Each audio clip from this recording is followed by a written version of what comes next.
In today's episode, I've invited Mr. Raja Changez Sultan. He is a graduate of Columbia University. He's also a poet, a painter, and he's also working on his new book series, and we'll be talking to him about an array of issues. So first and foremost, thank you so much, sir, for joining me. It's a pleasure having you on the show.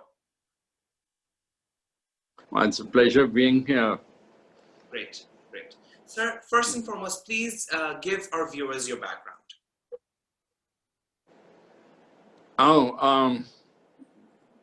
Basically, I'm a poet and a painter. And in addition to that, like everybody else who reaches the kind of age that I am, done a number of other things. I have been heading the arts for Pakistan for a bit, then heading or participating in tourism development for quite a bit. And then obviously writing, painting, sports, the whole range of a normal life is part and parcel of what I've been doing. Great, great. Now, sir, for those of you who don't know, the viewers watching, sir, you have served as a Director General at Pakistan National Council of Arts, PNCA. So what issues or what changes were you able to bring forth at that very institution? And right now we're seeing this basically that PNCA has become very dormant when it comes to cultural activities and performing arts. So why do you think that case is?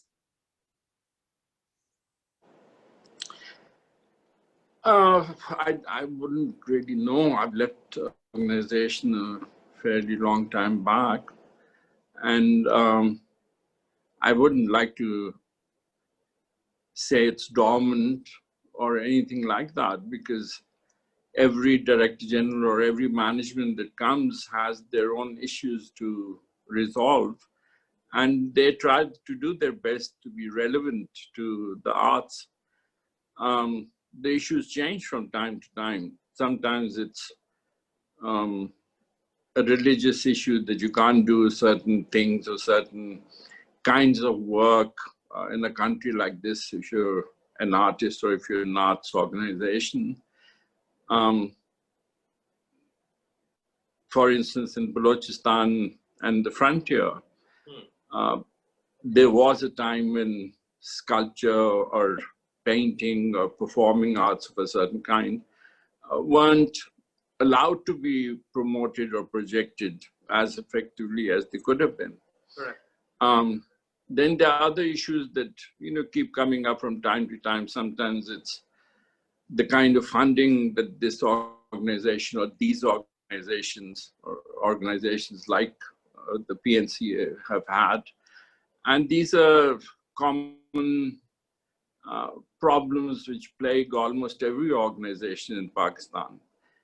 An organization is only as good as the regime, and our regimes seem to have, I think, a less than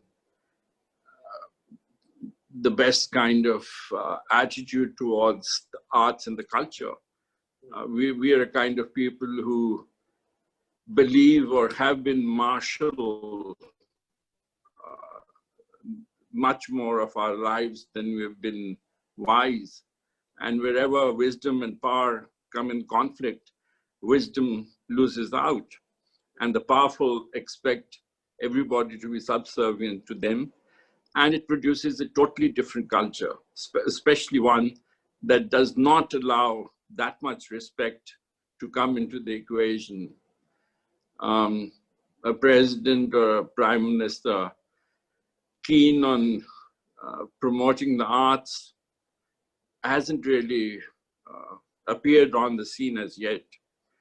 So whether you're an intellectual or you're a creative person or you're somebody with any kind of vision, you wouldn't really get the kind of importance and regard that you're worthy of and that you would get in many other cultures. But here it's, the logic is that of power which prevails, not a wisdom which suffers, really. Now, sir, we know that there is the commercialization of arts, and then there are people who practice art independently. So, can both of these two things go hand in hand, in your opinion? And do you think that commercialization of arts is really not fulfilling the duty of what it is to be an artist?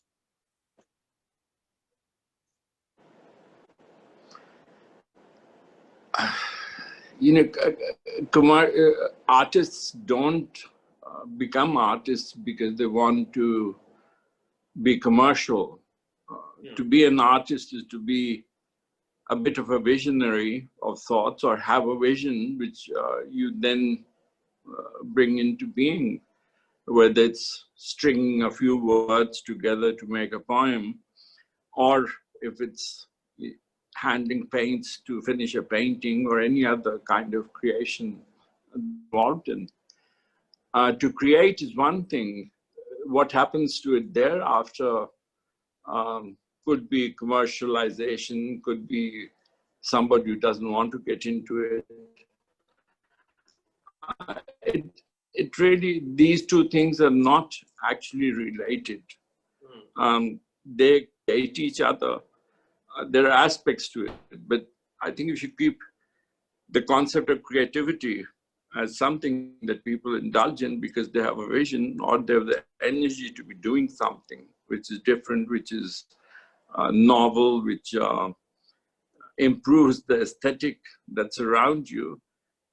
These are the kind of things your creativity is going to produce. Paintings or sculptures or things that then thereafter end up in galleries for sale or for whatever.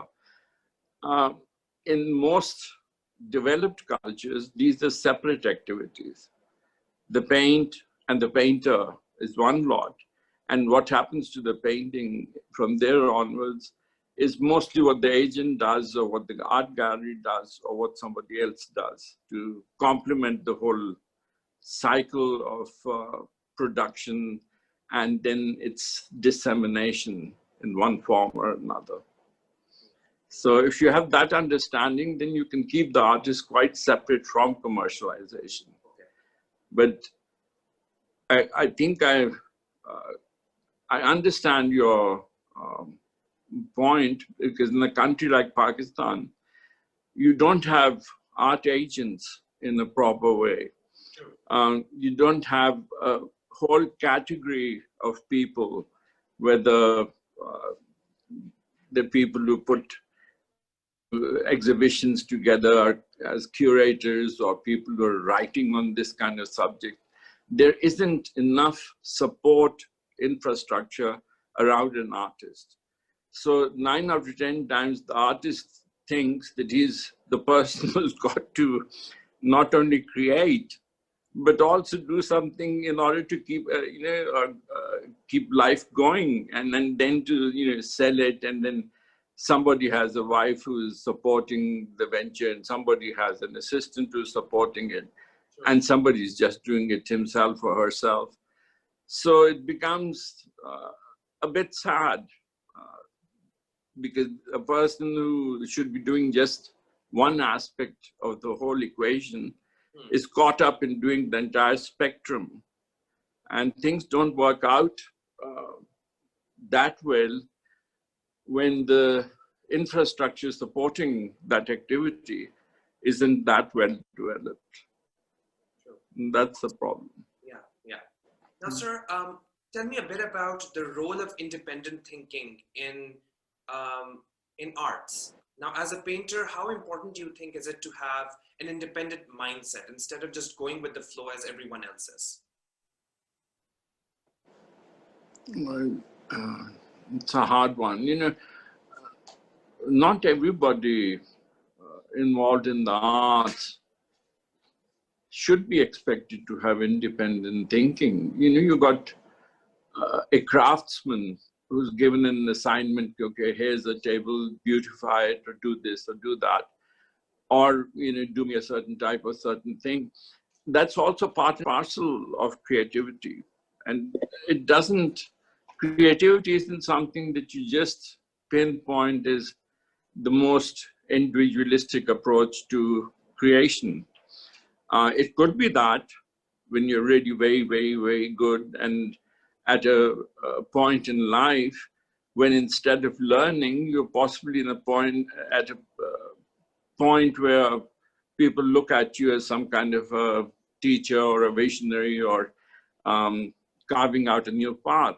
Yes. But if you set out as saying that, I want to be the greatest, most individualistic kind of painter on God's earth, then God probably has a surprise or two for you. And things don't work that way. I think if you wish to be involved in creation, you need a huge amount of humility to begin with, and the awareness that success and failure are not the goals you set out. You set out because it's a process, it's a way of being, and you embody certain ways of looking at it, certain use of your senses. Obviously, you're different from the next person, and the next person is also different from the next person. And each one of us, without a single exception in this world, has a quantum of creativity in him or in her. And it all depends which aspect of your creativity you build upon and make a life out of it. The way a person walks, the way a person talks, the way a person plans, conceives, builds, destroys, or whichever aspect of living, there's always a better side to it and a sadder side to it. Some visionaries or people who people start respecting, those kind of situations come about because of a lot of work they've done in the field, or in some cases out of ignorance of the public. Because if our masses aren't really exposed to certain types of art, was the case in the 60s or the 50s or before the net came into being, and there was a lot of plagiarism that was going on in the arts field. Everybody here was doing something like somebody somewhere else. You got a Picasso copier or doing similar figures, or you got somebody doing a Giacometti type work or work like any other artist in the West or in the East. And then they were looked at as people who were making a contribution to the arts. And the writers of those days, they glorified them because they themselves had never seen any work outside before. But since the 90s, a lot has changed in the visual arts. Now, any person sitting anywhere in the world can see what the best have done and can see what the worst have done. And they have choices that are much, much larger now than ever were before. And also, if somebody's going to be copying somebody's work, it takes half a second to look at that and look at the other, and the truth comes through. So yes, there is a huge stress on individuality, but the best way to go about it if you want to be an artist is just get into an area that you like, get to know as much of it as you possibly can, keep building it, keep persisting, and keep persisting. If you're looking for shortcuts, being an artist is not really what will pay you dividends. If you're looking for a life that is in the creative sense, original and different from other people, then just be that. And the outcome of that would be whatever work you do would have a stamp that's exclusively yours. That's the way to head towards any goal. It's the process and not just the desire of the end result. Whatever the process is may be taking you elsewhere rather than where you want to go. But it would be definitely original. So, sir, I wanted to follow up on this. You spoke about plagiarism in the realm of arts. So, don't you think that itself is also compromising on individuality and creativity as well?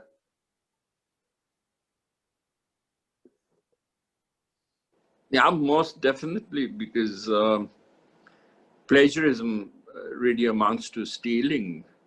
It's, so what somebody else is doing, you're doing something like that, or you're copying that kind of work and possibly selling it under the same person's name. Um, it's it's nothing to be proud of, and if you wish to be an artist, that is certainly not the way to go about it. To be somebody in the arts, you better create your own area, create your own methodology, create your own handling of a craft, and then claim, or you don't have to claim really. Then if people give you respect as an artist, it's a well-deserved one. Short of that, uh, plagiarism isn't going to get you anywhere. It's the worst thing that could happen in the arts. So, sir, in our previous interview together, you mentioned how your painting style was a blend of expressionism and impressionism. What do you mean by that?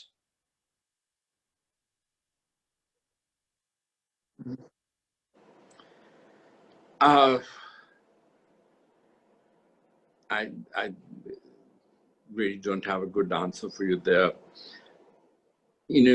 Normally it's not the artist who is the best at defining his or her creation. It just isn't. I must have said that in a way which somebody might have wanted to understand what I do. It gives him a handle or a way of looking at it. A painting is it's an image, and that image is created through an illusion, whether it's on a simple two-dimensional canvas, you're creating a three-dimensional effect. And some do it with a very distinct stroke, and some do it with brushes, and some do it with cloth, and some do it with 101 different ways of doing it. But in the end, painting is something that is there for a person to interact with and arrive at a comprehension of what the artist is trying to do. And that comprehension really belongs to the viewer. So in the past, it's always been the critic or the people who write on these kind of people's work and stuff. They've been creating these kind of images. If you look at a painting that's termed as an expressionistic painting or an impressionistic painting, or anything of the kind that denotes a certain emotive aspect to it, you'll find that virtually every single label is applicable depending on who's using it and for which particular purpose. Essentially, it's how you use light in order to create an image, and the light is all the colors that you use. So everybody's style actually is as individualistic as the person is, and it's not really the best way of looking that, okay, this person, you can't say that person paints like this lot of people, and that lot of people may be the people who are working in miniatures possibly, or in a two-dimensional form of art, or in the Western tradition, or in the Eastern tradition, which varies considerably from each other. So a broader comprehension of that is definitely possible about a person's art, but a person whose art these days, it has to be as surreal, as real as 101 things that are used as labels. I find my particular form of painting a little hard to define, except that I know what I'm looking for. And I take on subjects as full series. Like when I started painting, for me, the first most important subject that came into being was the divided self. And the divided self got based on the fact that at that particular time, I used to spend some time working or assisting in mental hospitals. And what you saw in people was, a psyche that had so many aspects of the person all put into one, but none of them that closely integrated as to make the person a wholesome person. So you had schizophrenics and you had, people who were manic depressive. You had every kind of person with every aspect and facet that is in ordinary people, a little more shown, in a blown up capacity. So the divided self became a series that I first took on and looked for the visual equivalents in order to make a painting say that, okay, I'm an introspective type of painting, or I'm a kind of painting where somebody has to see a principal figure and some aspects of the figure behind, so that the complete mood that those 5, 6, 7 images create for a viewer, they look as if these are aspects of the same person. So, and that's a subject that started in 1969, and to this date, I have been painting it. But obviously, different other variations keep coming into that type of work. Like that very thing led me into 1,000 Faces of Eve. And these are just single faces, which represent the suffering or the elation or the, in a sense, the way energy of the concept of Eve. Eve is woman. Eve is a woman that is the universal woman and has been suffering throughout the centuries at the hands of man in one form or another. So there's a huge story to be told there, whether you do it visually, you do it in poetry, you do it in any way. I do it in both. My writing, I write a huge body of poetry and other kinds of writings, but both address the same subject so that the mind constantly stays on that subject, and I'm able to produce a body of work which then becomes what I do, as opposed to just one painting and I'm such a genius that that one painting is going to say everything. No, it's not. It's not. So I built up these themes, and in the themes, I mean, the last series that I've been working, it's been 12 years and it's not even been exhibited as yet. It's a series called The Crucifixion of Eve. And there I've taken Jesus Christ off the cross and I've put Eve in his place, because Eve, in my opinion, took on the weight of the entire world and has been taking on and will take it on right till the end of the world. It's much bigger role than any prophet could have managed. A prophet will manage in a lifetime or in a decade or a few decades, and the word stay.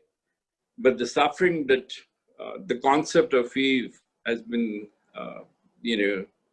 going through all generations is a very, very powerful theme. So what I do is I select the themes that I wish to work on and then keep building the imagery so visually they speak of that particular aspect of my work. And when I was 19 or 20, I set my goals in life as if I could lead a life that offers me 10 good paintings and 10 good paintings, 10 good poems, that to me would be an ideal contribution to the humanity around me. The only problem that arose from that is it actually needs 2 lifetimes. You know, to do 10 great poems, you definitely need a lifetime, and you do 10 great paintings, and you need another bloody lifetime. And you can never know whether they're ahead of you or behind as long as you're living.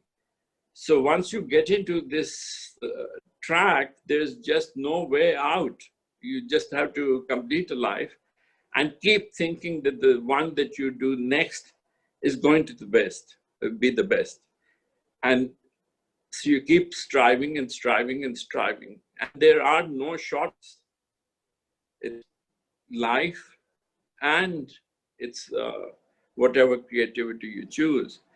You better make sure that if you're looking for a shortcut, that you be in some other field and not in this. Because this is a way where you build every single thing by the step that you take, and it's always a step-by-step process. And better enjoy the process, and whatever turns out, let God be the judge and Yes. helper in whatever you do. Yeah, yeah. Sir, so in Pakistan, what I have personally witnessed is that we're losing our sense of association and our identity with our cultural artifacts and cultural monuments, so to say, and also our language, to be very honest. So there also, with a lot of industrialization going around across Pakistan, we're also seeing that these cultural artifacts also come under threat. So from a cultural standpoint, why do you think that we're losing this sense of association?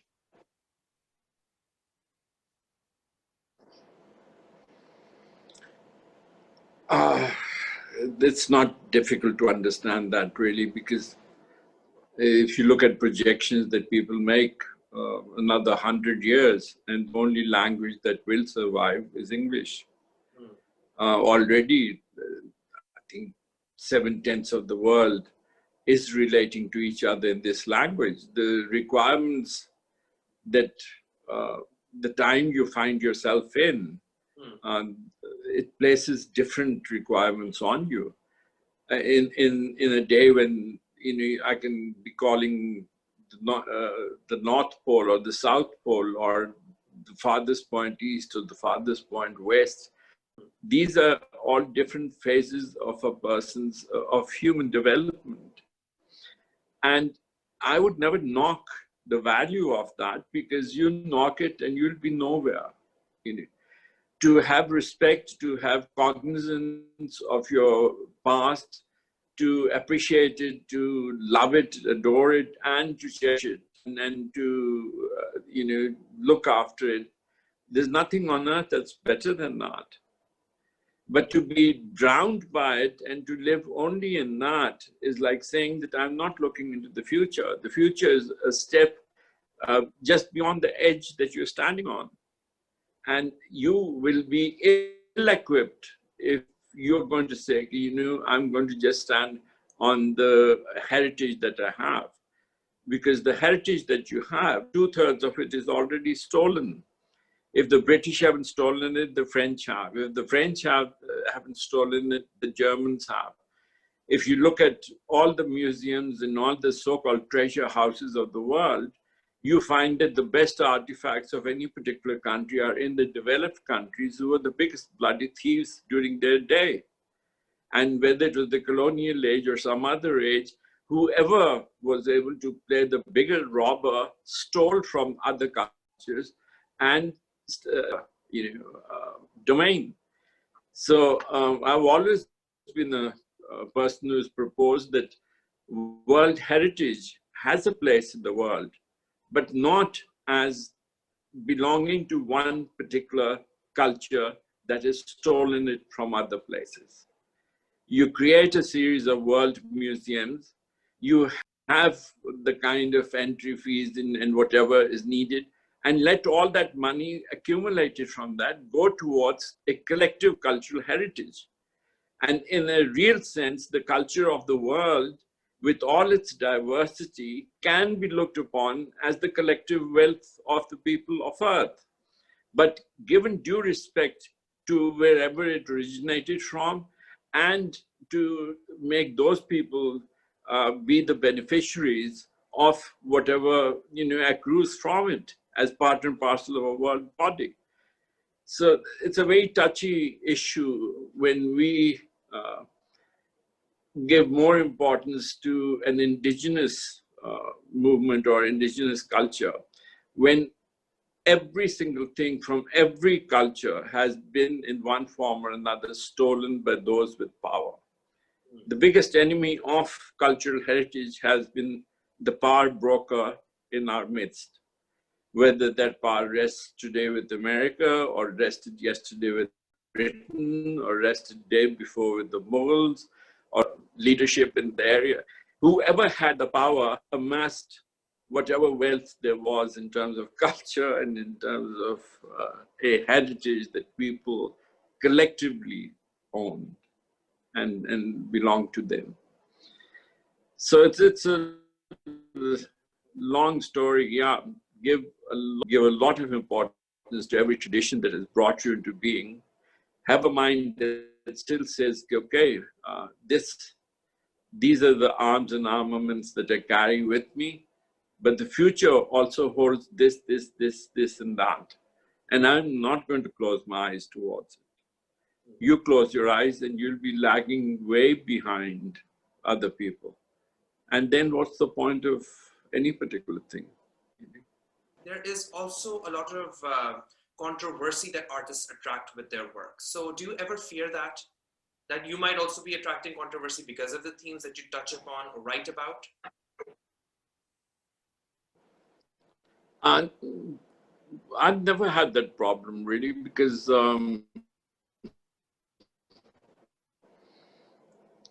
a theme that I select will definitely have its roots in the humanity that I'm addressing.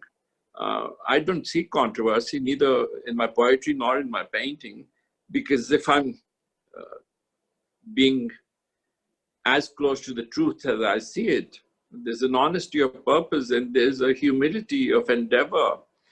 To me, it's arts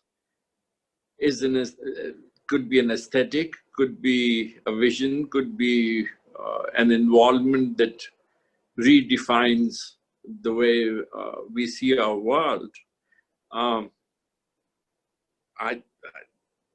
Controversy has no place in my work, really. If somebody wants to interpret it that way, I'll be the last person to stand in their way, because everybody has a right to see whatever they wish, howsoever they wish. But much better to just do what you feel is important and needs to be done, and you are able to contribute to it, than to worry what impact it may have on people who don't see it your way. So, Mr. Changez, can you tell me a bit about your new book series that's based on endangered species, and why do you think you decided to write about this now?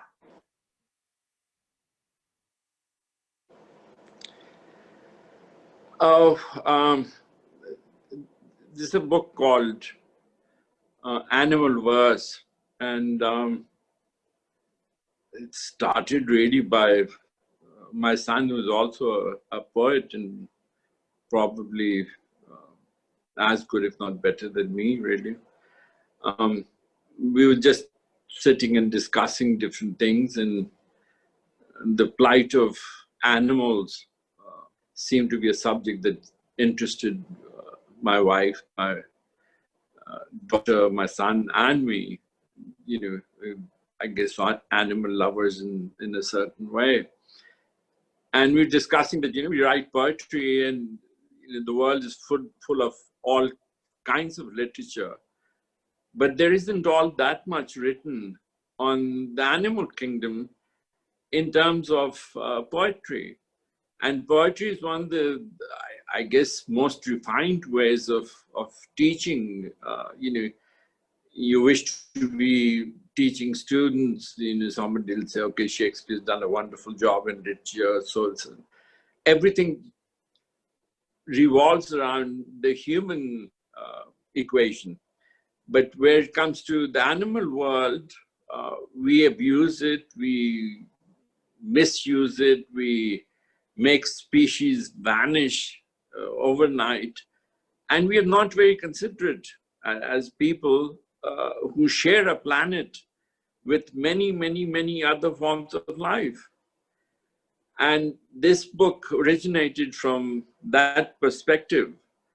And we said, okay, we're going to do 50 poems on animals, the ones that are near extinction or threatened to a great extent.